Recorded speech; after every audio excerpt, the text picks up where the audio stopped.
Hello, good morning, good afternoon, good evening. Welcome to my YouTube channel. My name is Ogbanje Joseph. Um, Today we are going to be looking at the methods of data analysis in a research. But before we go into that, please hit the subscribe button to subscribe to this channel. Share and like this video as well. So we're looking at the method of data analysis in a research. Method of data analysis in a research. Now, what is data analysis or method of data analysis? Now, the method of data analysis is the description of carefully selected statistical tools or techniques employed in analyzing the data for each research question or hypothesis. So so each research question or hypothesis that have been talked about in chapter 1, okay, will actually be carefully analyzed in chapter 4. So each research question or each hypothesis will be tested in chapter 4, one after the other. Okay, so its importance is to clarify or specify models and variables identified and adopted in the research. Okay, so what are these statistical tools that we talked about? The statistical tools that we are talking about are tables, charts, graphs, chi-square, regression analysis, t-tests, and all of that. Now, let me be quick to add here that in data analysis, there are two methods or three methods of data analysis. Now, there are three types of research, broadly speaking. We have got the quantitative research.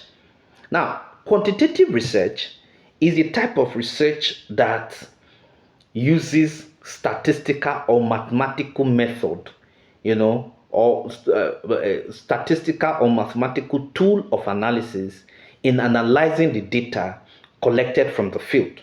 Okay, so quantitative research is purely scientific. Is purely mathematical. It is purely statistical.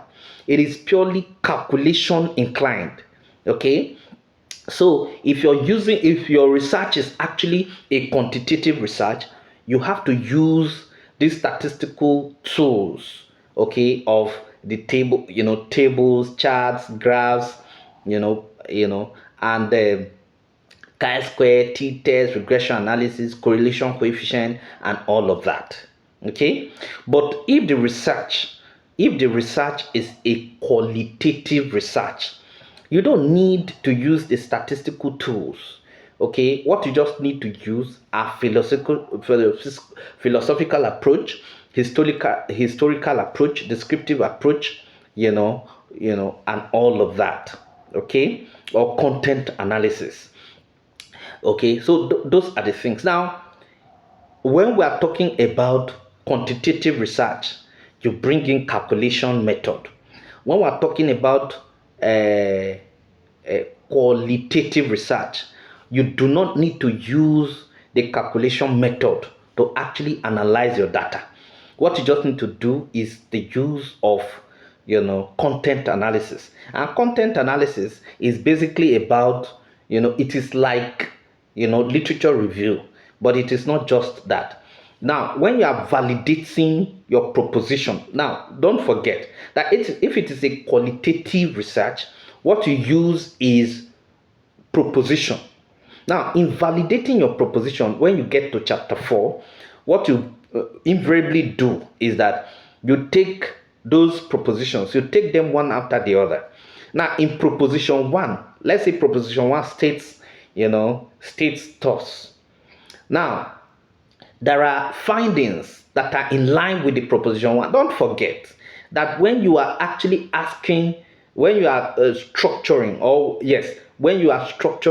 your your what is it called, when you are structuring your questionnaire, it has to be structured in line with the proposition. Okay, it has to be done in line with the proposition. So proposition one will be stated in your questionnaire, and then there will be 4 or 5 questions on that proposition one.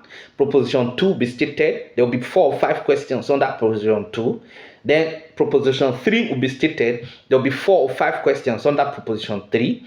Then proposition four will be stated, there will be 4 or 5 questions on that proposition four. So at the end of the day, that actually forms your questionnaire. So when you are doing your data analysis, okay, under under validation of proposition or discussion of findings, as the case may be, you state the first proposition, you state the finding, and then you bring in a literature, you bring in the work of a scholar or scholars that are either supporting the findings or against the findings. Okay, so that is how to validate your proposition. You bring in, okay, you state the proposition, you talk about the finding under that proposition. Don't forget that you have some questions in the questionnaire that are under the proposition one. So all the findings will be summarized after stating the proposition one. All the findings will be summarized under it, and then you look for work of scholars that are in line with that proposition one, and then you works of scholars that are either in support or against. Okay, after you have stated that, you have done that, you go to proposition two, you repeat the same thing. Okay, that is a qualitative research.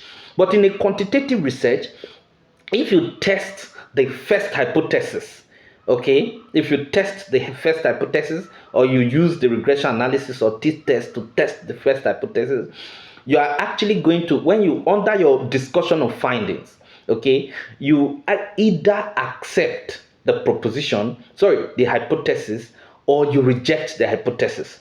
Either you accept the hypothesis or reject the hypothesis. If it is accepted, you also look for the findings in line with that hypothesis. Okay, but if that proposition is rejected, you also look for, okay, you look for findings that also reject it. So at the end of the day, you still bring in, okay, the work of a scholar that either backs it up or rejects it. So that is actually how to do your data analysis. But the method of data analysis is just to specify how you are going to actually write the chapter 4, the tools that you are going to use, that is the statistical tools. Now for qualitative research, you are going to state simple, that you're going to use simple percentages and content analysis. But for a quantitative research, you're going to state that descriptive statistics, such as, okay, statistical tools such as hypothesis, such as either hypothesis, regression analysis, even charts, graphs, and all of that. Whatever you are using under the method of data analysis, all of it must be properly specified. After you have specified it, then you have actually done your method of data analysis.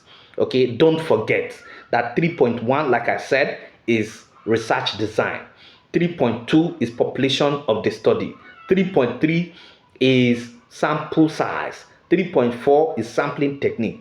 3.5 is method of data collection. 3.6 is method of data analysis. That is actually the last thing you have to do under the chapter 3. Having done that, then you are finished writing the chapter 3. Then you now move to chapter 4, where you do your data analysis, data presentation and analysis. Thank you very much.